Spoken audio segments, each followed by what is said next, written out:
Esta noche vamos a hablar del tema Atrévete a pensar. Esto involucra cosmovisión cristiana, cosmovisión bíblica. Y quizás podríamos llamarle de otra manera este seminario, que es hacia la transformación de una sociedad. Lo que transforma una sociedad es, en primer lugar, saber pensar adecuadamente, porque el pensamiento es el que se va a transformar en acción. ¿Qué es transformar una nación? Hay veces una persona dice, bueno, transformar una nación es que mucha gente se entregue a Cristo. Bueno, eso es importante. Pero tenemos muchos casos, países, por ejemplo, africanos, donde más del 50% de la población es cristiana evangélica, pero no se ha producido una transformación de la sociedad. Por ejemplo, Nigeria, más del 50% es cristiano evangélico y sin embargo es prácticamente el número 2 en corrupción en el mundo. Tenemos Uganda, más del 50% de la población cristiana evangélica y por muchos años fue número 1 en SIDA. Y uno dice, ¿cómo puede ser con tantos cristianos número 1 en SIDA?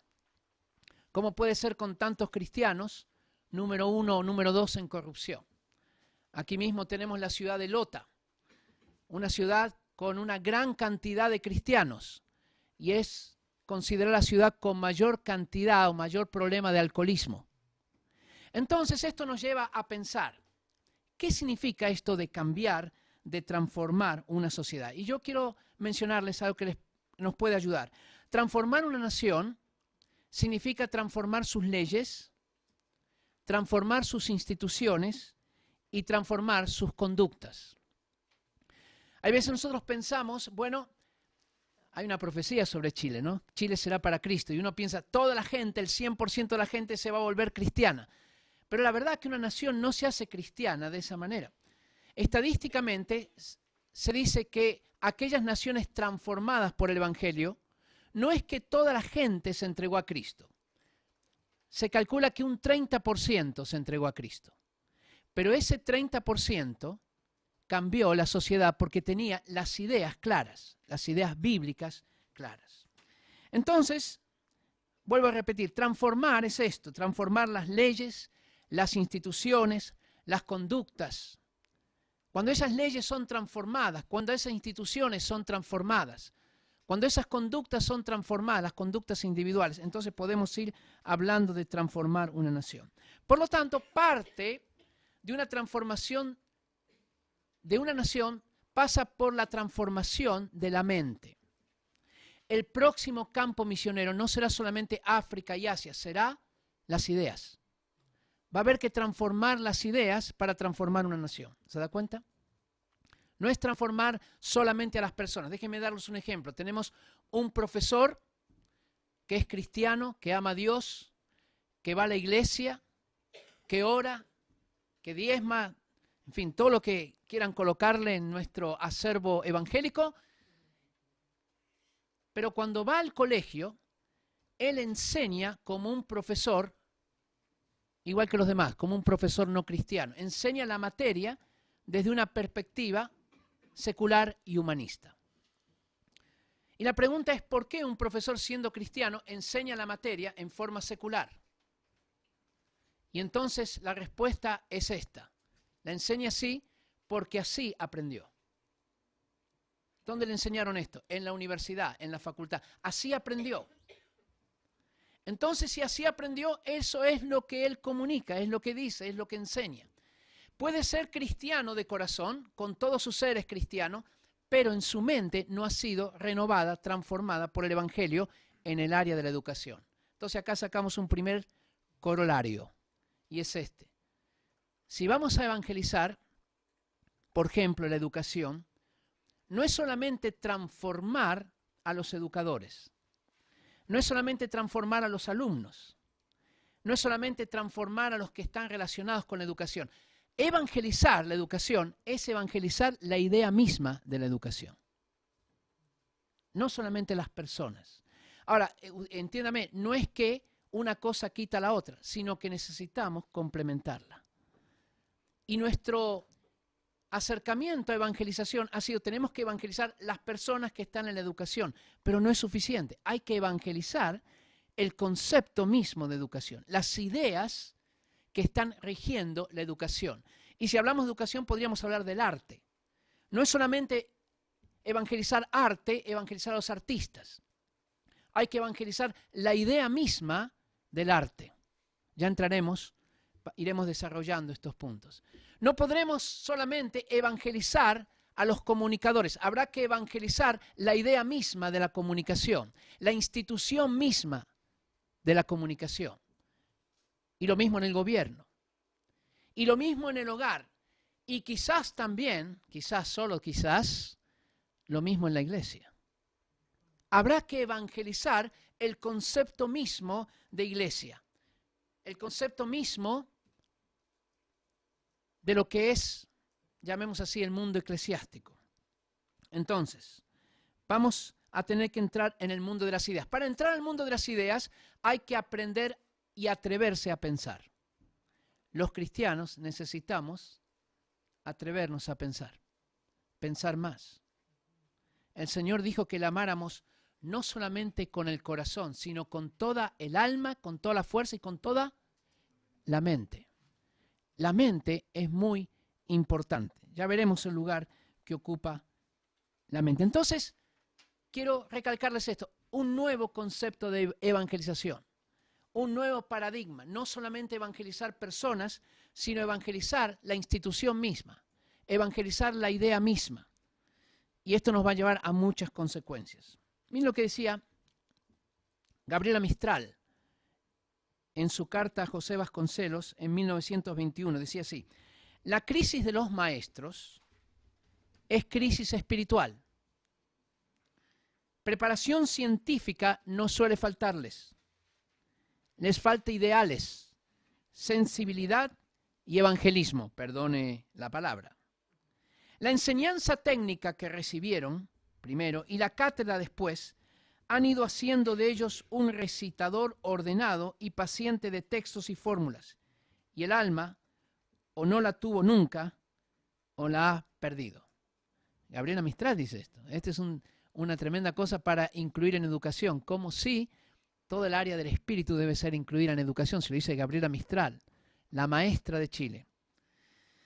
Entonces, en esto de atrevernos a pensar, nos lleva a un paso muy concreto, una definición muy importante, que es esta. Un cristiano tiene que saber lo que cree y por qué lo cree. Y un cristiano también tiene que saber lo que no cree y por qué no lo cree. No es solamente que nosotros vamos a creer por la fe, aunque ese es nuestro pilar. Un cristiano tiene que saber aquello que cree y por qué lo cree. Y tiene que saber aquellas filosofías e ideologías que van contra el cristianismo y que hacen que son completamente la antítesis del cristianismo. Y tiene que saber por qué no va a creer en eso. Pero para saber por qué tiene que conocer en qué consiste. Entonces hoy vamos a estar también entrando en este punto. Aquí esto ya ustedes lo tienen en sus manuales, esta parte en la que estoy entrando ahora. Vamos a ver Romanos 12, verso 2, lo que dice. Dice así: no se conformen a este siglo, sino transfórmense por medio de la renovación de su entendimiento, para que comprueben cuál es la buena voluntad de Dios, agradable y perfecta. Entonces lo primero que nos dice aquí, hermanos, no se conformen a la manera de pensar. Hay que renovar el pensamiento. Esto tiene que cambiar en nosotros.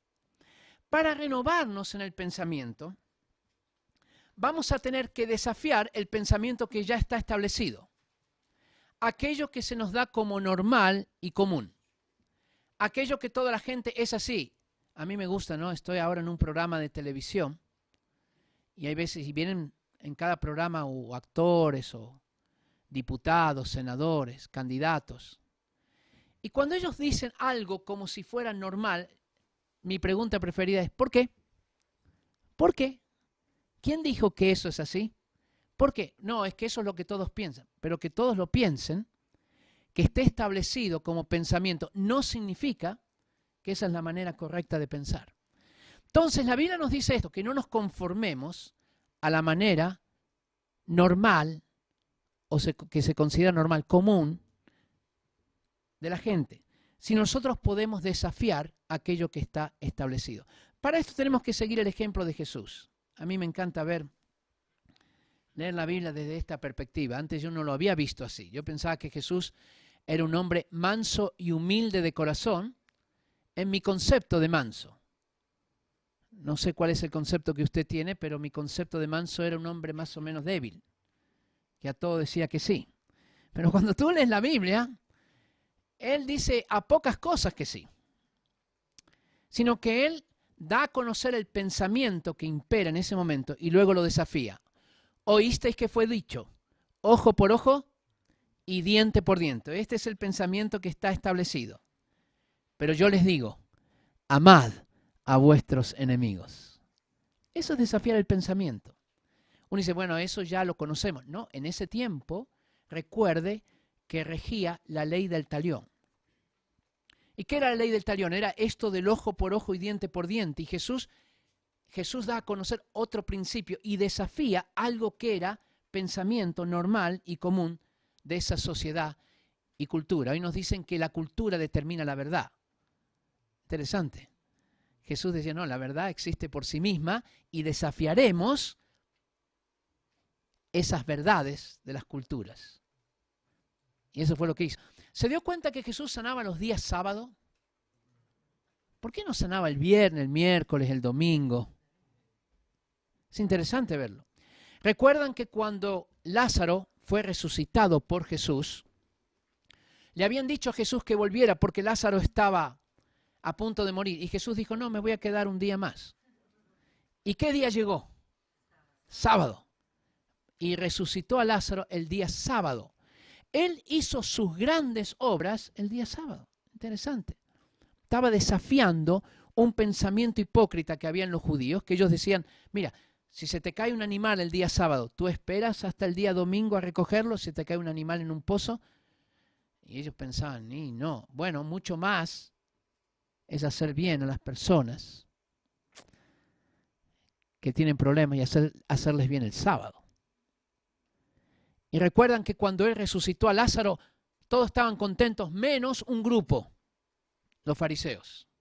Ellos no estaban contentos, ni siquiera se dieron cuenta mucho del milagro de Lázaro. Lo que se dieron cuenta fue que eso lo hizo el día sábado.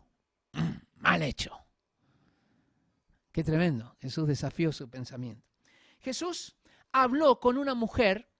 Ya hablar con una mujer era desafiar lo establecido. Usted sabe que hoy, en Oriente, cuando nosotros vamos a India con mi esposa, yo no puedo ir y hablar con una mujer a solas. Hoy siglo XXI. Imagínense en el siglo I que Jesús habla con una mujer a solas, la mujer samaritana. Y cuando llegan sus discípulos, usted recordará lo que dice en la Biblia, que ellos comenzaron a comentar entre ellos y se asombraban de que Jesús estuviera hablando con una mujer a solas, porque iba en contra de la costumbre. Además, esta mujer era samaritana, así que había dos hándicaps. Era mujer y era samaritana. Tenía dos problemas. Jesús pasó por alto y desafió ese pensamiento. Jesús comió con los pecadores. Nadie comía con los pecadores, especialmente con los publicanos. Los publicanos eran los traidores a la patria. Los publicanos eran los que colectaban los impuestos para los romanos, sí que eran traidores. Y Jesús iba a comer con ellos. Algunas veces hasta él se invitaba a comer. Zaqueo, hoy voy a comer contigo esta noche. Él se hacía la invitación. Y los demás decían, ¿cómo este que se llama Hijo de Dios come con pecadores? ¿Se da cuenta? El pensamiento era que los santos se juntan con los santos. Hay veces tenemos este pensamiento entre nosotros. Santos con santos, justos con justos. Y Jesús dijo, no, un momentito. Yo vine a salvar lo que se había perdido. Vine para estar con los enfermos, no con los sanos. ¿Se da cuenta? Desafiaba el pensamiento de su tiempo. Bendijo a los niños. ¿Qué valían los niños en ese tiempo? Bajo la influencia greco-romana, muy poco, los niños no valían nada. Y Jesús dijo, momento, dejen que los niños vengan a mí, no los estorben, porque de ellos es el reino de los cielos. Se dejó ungir por una mujer pecadora. Eso sí que es desafiar el pensamiento. Fue en la casa de Simón. Y recuerda, Simón pensó para sí, si este fuera el Hijo de Dios, sabría qué tipo de mujer es esta. Y Jesús dijo, lo sé, Simón. Simón no había hablado todavía, estaba pensándolo nomás. Yo sé qué tipo de mujer es ella. Y Simón dijo, sí, es una mujer adoradora. No, Jesús es una mujer adoradora. Adoradora. Jesús no mira lo que está delante de sus ojos, sino que mira el corazón. 1 Samuel 16:7. Es decir, era una manera nueva de mirar, no mirar lo externo. ¿Se acuerdan cuando todos daban una gran cantidad de dinero? Jesús dijo, no me impresionan. Me impresiona esa mujer que dio las 2 últimas monedas que le quedaban. Eso me impresiona. Y los discípulos decían, pero Jesús, los que dan verdadero dinero, esos son los que están allá. Jesús decía, no, yo miro el corazón. Es esa mujer que dio las 2 últimas monedas que le quedaban. Así que él enfatizaba mucho esta de la actitud del corazón. Cuando veía a un fariseo orar en voz alta, decía, ustedes no hagan así. Enciérrense en su pieza y oren sin que nadie les vea, que Dios les va a recompensar en público. Lo mismo cuando ayunen, lo mismo cuando den limosnas. Háganlo de una manera que sea para su Padre Celestial, porque yo miro el corazón, no lo externo. Jesús tocó los leprosos. ¿Se da cuenta? Tocar los leprosos en ese tiempo era contrario a todo lo establecido, pero Jesús lo hizo. Entonces, recuerdo también que perdonó a la mujer adúltera. La ley de Moisés nos manda a matar a tales mujeres. Jesús dijo, el que esté libre de pecado, que tire la primera piedra. Ninguno tiró ninguna piedra. Y Jesús le dijo a la mujer, ni yo te condeno, vete y no peques más. Esto era completamente diferente, hermanos. Era un pensamiento nuevo. Estableció un nuevo concepto de liderazgo. Los reyes se enseñorean de las naciones, eso era lo establecido, ¿se da cuenta? Pero entre ustedes no será así. El que quiera ser el primero, hágase siervo de todos. Y podría contarles muchas otras. Cuando todos ayunaban, Jesús no ayunaba. ¿Se dio cuenta? Ni los discípulos ayunaban. Y le protestaban a Jesús. Tantas cosas hizo él en esto,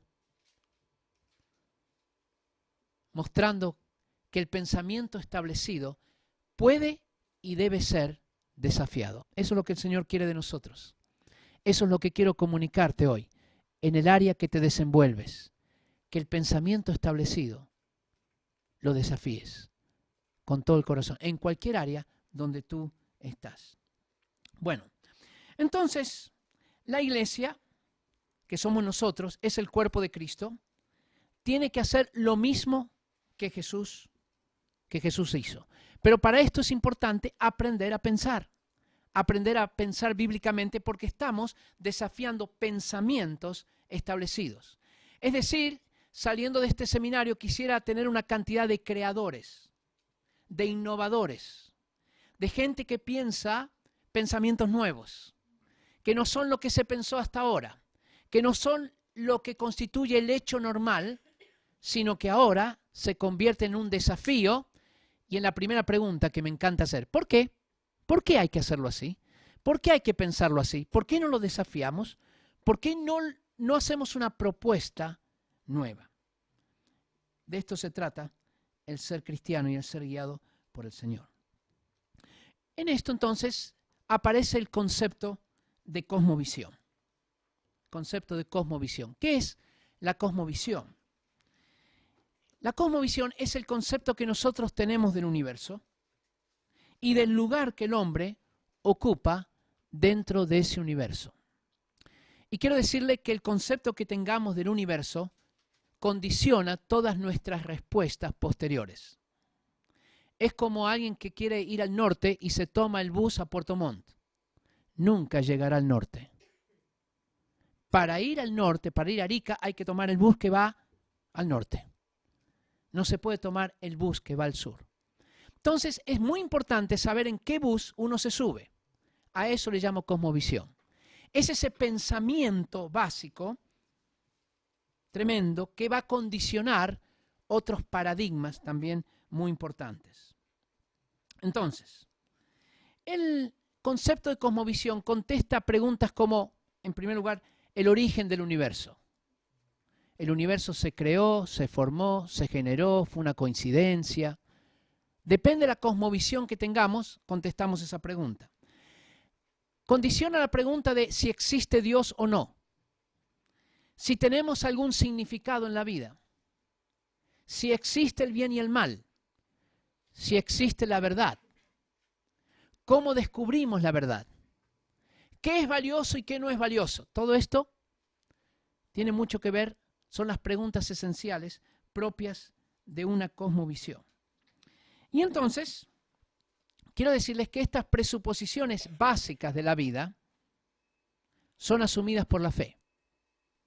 No son asumidas por comprobaciones empíricas, comprobaciones científicas. Son asumidas por fe. Por ejemplo, una persona que dice Dios existe, está diciendo, está tomando una actitud de fe.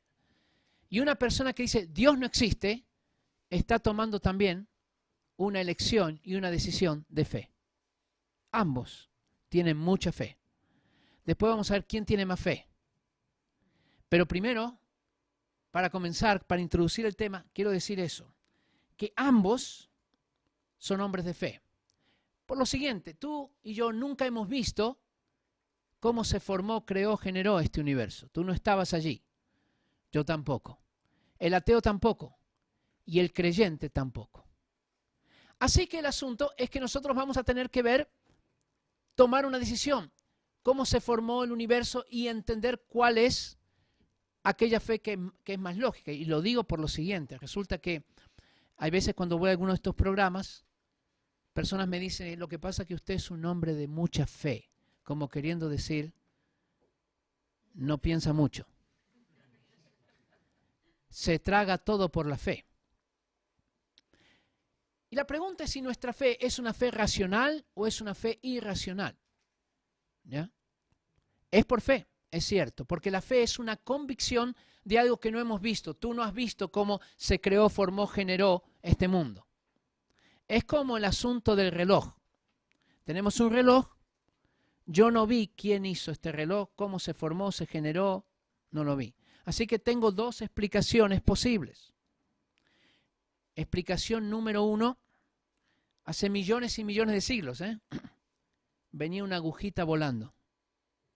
No me pregunte dónde salió, ni quién la puso en movimiento, estaba volando allí. Era una agujita cortita, un poquito gordita la agujita. Y de pronto venía otra agujita que era un poquito más larga, que salió de otro lugar, tampoco me pregunte dónde salió, ni quién la puso en movimiento, y se unieron las dos. Tampoco me pregunte cómo se unieron, ¿y quién les dijo que estaban unidas? Pero apareció. Había una tercera agujita que era más alargadita y más delgadita. Tampoco me pregunte dónde salió, quién la puso en movimiento, cómo se unió. Y se engarzaron las tres y empezaron a funcionar en una manera muy ordenada. Bueno, ordenada no, porque si hay orden, significa que había funcionaron. Ahí está, las tres empezaron a funcionar. Y había unas cosas que se llamaban engranajes que las coordinaban, pero si las coordinaban, bueno, no funcionaron, ¿no? Y de pronto había una cosa que se llamaba vidrio, que venía también volando. Me pregunté dónde salió, quién lo formó, cómo se puso en movimiento. Y tenía la forma justa, amigos. Y allí se enganchó en esta cosa que se llamó reloj. Y al mismo tiempo una cosa, números, que estaban a la misma distancia unos de otros, pero estaban en orden. Por ejemplo, había un número 1 y después venía el 2, no venía el 8. Después venía el 3, después venía el 4, después venía el 5. Y así estaban los números en orden. En orden, si hay orden, estaban ahí ya. Entonces, vino una cosa que se llamaba pulsera, malla, como quiera llamarle a esto, y justo se enganchó en un agujero que ya estaba hecho. ¿Quién hizo el agujero? Y del otro lado vino otro y también hizo exactamente lo mismo. ¿Y sabe qué? Dieron la hora. Esto es una explicación posible. Es posible, porque tú no lo viste. Así que aunque usted y yo digamos, no es posible porque no lo vimos. Ahora hay otra explicación. Había un fabricante de relojes.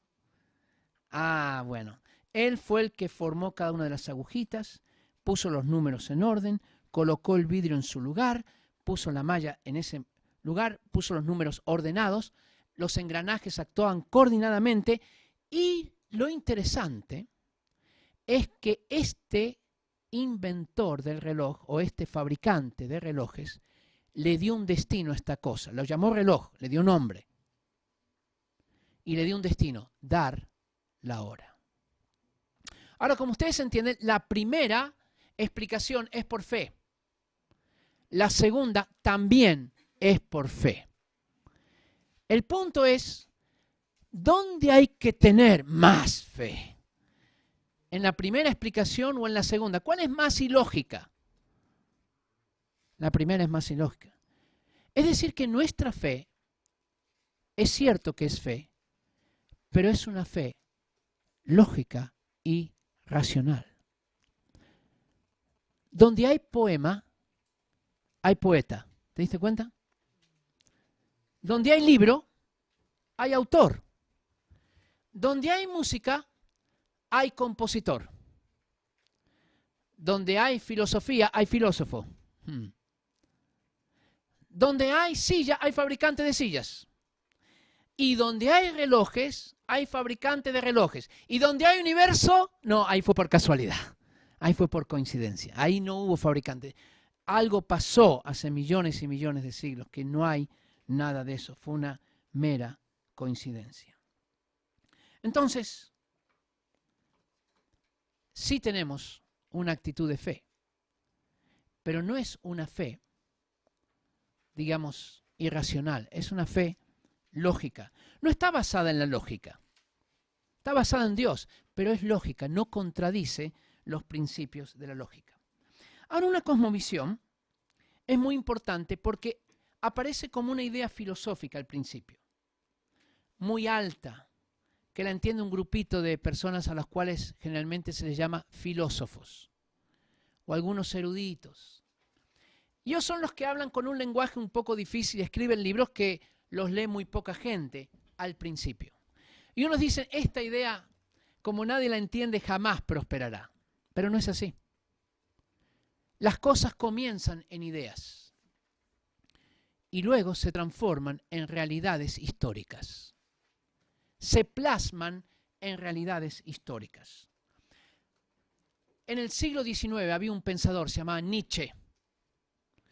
Y Nietzsche proclamó la muerte de Dios. Y dijo, Dios ha muerto, vamos a construir ahora el superhombre. Pero en la construcción del superhombre, Nietzsche identificaba ese superhombre también con una cultura, aunque él no dijo cuál. Y mencionó que estos hombres, superhombres, tendrían que por lo menos, dejar morir o ayudar a morir inclusive, a aquellos que eran débiles. Es una de las principales quejas de Nietzsche contra el cristianismo. Era muy misericordioso. Decía, el cristianismo es demasiado misericordioso. Proclama algo increíble, terrible, la igualdad de los hombres. Y a esto Nietzsche se oponía. Y entonces dijo, sí, era la creación del superhombre. Se identificaba con una cultura. Nietzsche era alemán. Y Nietzsche murió. Y no pasó más nada con Nietzsche. Aparentemente, el último libro que escribió, así hablaba Zaratustra. Él vendió 40 libros, que los compró él mismo y los regaló, porque nadie se los compraba. Y luego cayó una profunda depresión en esquizofrenia. Y ya no escribió nada más y después murió. Pero note lo siguiente, cuando él murió, su hermana le vendió los escritos de Nietzsche a un grupo que recién se estaba formando, conocido como Partido Nacional Socialista, más conocido como Partido Nazi. Y estas ideas propias del superhombre son las que toma Hitler para llevar adelante su dominación nazi y proclamar la supremacía de la raza aria. Y paralelamente a lo que había dicho Nietzsche, él señala otro grupo de personas que van en contra de este desarrollo cultural y racial, que son los judíos, y produce la matanza de 6 millones de judíos. ¿Te das cuenta? Un libro que él mismo lo compró, porque nadie lo compraba, unas décadas después se convierte en un hecho histórico concreto que cambia el mundo. Ese es el poder de las ideas. De ahí la importancia que nosotros confrontemos las ideas. El descubrimiento de América. Cuando Colón viene en 1492 aquí, él traía un concepto de evangelización y un concepto griego de lo que era la convivencia entre los seres humanos. El concepto de cosmovisión de Aristóteles, quien sostenía que había hombres nacidos para mandar y otros nacidos para obedecer. Esa es la cosmovisión que los españoles tenían, la cosmovisión de Aristóteles. Cuando llegan aquí, tú te puedes imaginar quiénes eran los señalados para mandar y quiénes eran los destinados para obedecer. Y esa fue la filosofía que guió la conquista de América. La revolución bolchevique de 1917 en Rusia no comienza con Lenin, comienza con un pensador del siglo XIX a principios que se llama Hegel. Y Hegel consideraba que la historia estaba en permanente cambio, movimiento. A eso él llamó dialéctica. Más adelante apareció Karl Marx, que empleó el sistema de dialéctica a la materia y creó lo que conocemos como materialismo dialéctico, es decir, la materia en permanente cambio, la historia en permanente cambio. Esto lo extrajo de Hegel. Él hablaba de una situación a la cual llamaba tesis y se lo ponía a otra, antítesis, y daba una nueva realidad que se llamaba síntesis. Y así como había habido señores y esclavos, y luego burgueses y vasallos, ahora había capitalistas y proletarios. Y que pronto los capitalistas serían vencidos por los proletarios, se implantaría la dictadura del proletariado. Pero Karl Marx no era un gran revolucionario. Participó de unas cuantas huelgas nomás. Y escribió varios libros, sí. Él es más conocido por los libros que escribió que por los actos revolucionarios que hizo. Pero tiempo más tarde, las ideas de Hegel y Marx son tomadas por un revolucionario práctico, que es Lenin, y produce un hecho histórico que va a envolver al mundo por 70 años detrás de la cortina de hierro, que es el comunismo, y que hoy todavía tiene influencia en varios países, como China todavía. Es decir, que esas ideas que comienzan en Hegel y continúan en Marx, y que parecían poco entendibles, a Hegel es muy difícil entenderlo, ahora se convierten en un hecho histórico profundo, concreto. De ahí la importancia de la cosmovisión, de las ideas. De ahí la importancia de nuestra lucha en el área de las ideas. Por eso tenemos que atrevernos a pensar. Y podríamos dar cuántos casos más. Entonces, quiero mencionarles, esto también lo tienen lo que voy a hablar ahora en su manual, en la página 3. Quiero mencionarles un poquitito las 3 cosmovisiones fundamentales. Hay muchas cosmovisiones en el mundo, pero las podemos encerrar dentro de estas 3 formas de pensar. Voy a empezar por el humanismo racional. El humanismo racional es aquel que tiene como principio, centro y fin de todas las cosas al hombre. Por eso se llama humanismo racional. Cuando usted escuche algo que dice humanismo cristiano, no le crea mucho, porque si es humanismo no es cristiano, si es cristiano no es humanismo. La reacción de llamar humanismo cristiano viene por una razón. El humanismo tiene su auge especialmente durante la época del Renacimiento, en siglo XVI, y los españoles y otros europeos se dieron cuenta que el humanismo estaba sacando a la gente de la religión. Entonces crearon humanismo cristiano, ¿ya?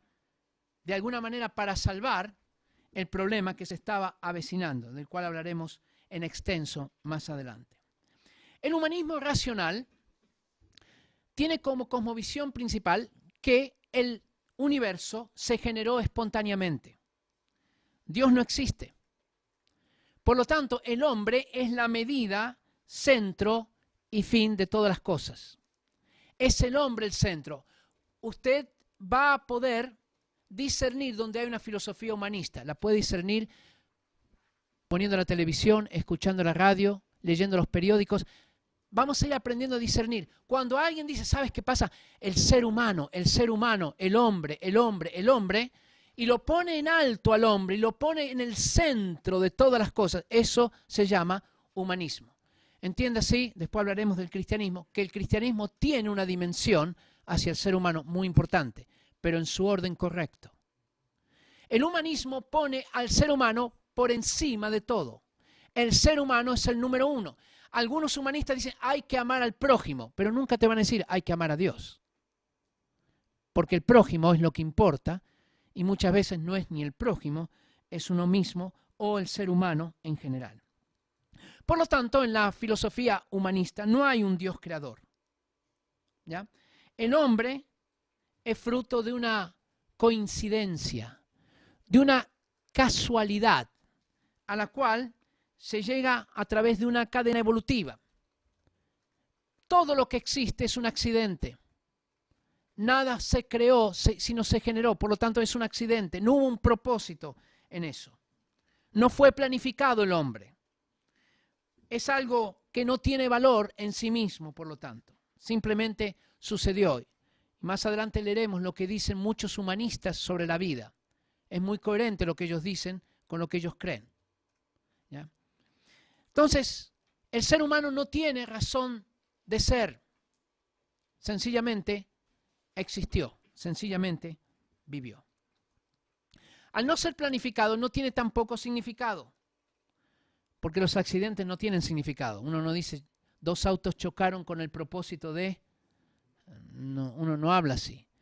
Los autos chocaron, no había ningún propósito, digamos. Ellos no chocaron a propósito, con el propósito de... Fue un accidente. La segunda cosmovisión es la cosmovisión bíblica. Esto también lo tienen en la página 3 de sus manuales. Allí es Dios el que creó el universo. Fue Dios, por lo tanto, el que creó al hombre. Dios es el principio, la medida y el fin de todas las cosas. No es el ser humano, ni siquiera los niños, aunque ellos son muy importantes. Pero no es el ser humano, es Dios. El hombre fue creado por Dios y tiene el valor que Dios le dio, ni más ni menos. Él tiene un propósito que Dios le dio. No se lo dio a él mismo porque hay un creador. Es como el fabricante de relojes. Le dio al reloj el propósito de dar la hora. Donde hay un creador hay propósito. Es lo que le dio el creador. Además, Dios nos creó a su imagen y semejanza. Génesis 1:26. Esto de que nos creó a imagen y semejanza es un concepto demasiado importante. Porque esto es lo que va a marcar el valor en el hombre. El hombre no es más ni menos que la semejanza de Dios. Y marca la vida. Si yo les dijera a ustedes, ¿qué es más importante, un ratón o un bebé de 3 meses? Su sentido común me diría el bebé de 3 meses. Pero no necesariamente en India se piensa exactamente igual. Porque el ratón es el vehículo del dios Ganesh. Y el dios Ganesh es el dios de la prosperidad. Tú no querrías hacerle un daño a un ratón que puede ser el vehículo del dios de la prosperidad.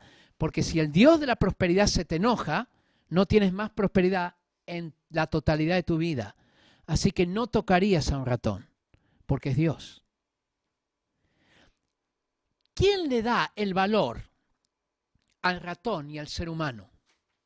Bueno, aunque hablaremos luego de esto, ya puedo adelantarles que es Dios, no se lo da el hombre a sí mismo. Dios se lo da. Dios le dice, tú eres mi imagen y semejanza. ¿Sabe qué? Al ratón no le dijo esto, afortunadamente.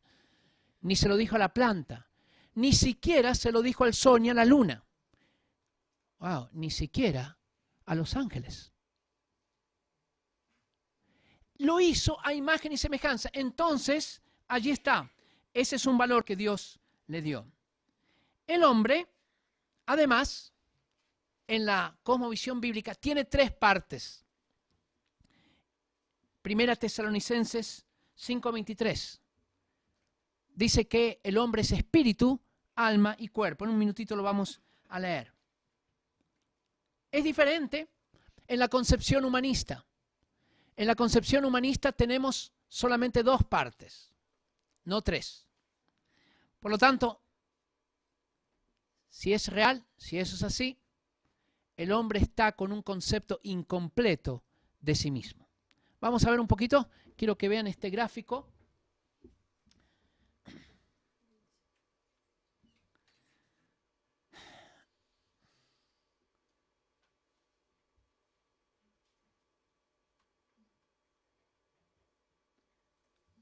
Mientras que lo buscan, voy a hablarles de la tercera cosmovisión, que es la panteísta. La cosmovisión panteísta, a diferencia de la bíblica y a diferencia de la cosmovisión humanista, la visión panteísta no considera que hay un creador y una creación, sino creador y creación se confunden. Es decir, la creación es Dios. Por lo tanto, la creación, lo que se llama la naturaleza, la creación es lo que conocemos como la sabia naturaleza. Esa creación es el centro de todas las cosas. Por lo tanto, que no hay que tocar nada de lo que sea creado, porque la creación es Dios. No es de extrañar que en India haya 300 millones de dioses. Claro, un árbol es Dios, el ratón es Dios, la vaca es Dios, la serpiente es Dios. Porque en el panteísmo todo es Dios y Dios es todo. No hay una diferencia entre creador y creación. En el cristianismo, el ser humano tiene una dignidad al ser a imagen y semejanza de Dios. Dios lo hizo y esa es su esencia. Ese va a ser el concepto que va a permitir terminar, por ejemplo, con la esclavitud, o que va a permitir terminar con el infanticidio o el abandono de niños. Es el concepto de dignidad de lo que es el ser humano. Entonces, vamos, una cosita más del panteísmo. Estas frases que tenemos, cuidemos la madre tierra,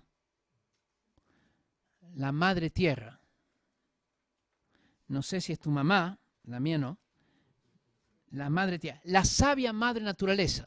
Interesante eso, la sabia madre naturaleza. Es como decir, oh árbol, qué sabio que eres. O decir, oh reloj, qué sabio que eres. El reloj no es sabio. ¿Quién es el sabio? El que fabricó el reloj. No sé si esto es muy profundo. Pero el fabricante de relojes es sabio. Entonces, cuando decimos la sabia madre naturaleza, estamos diciendo algo que contradice la misma esencia de algo que es inanimado o que ha sido creado, que es creación y no que es creador. Esto es lo que dice el panteísmo.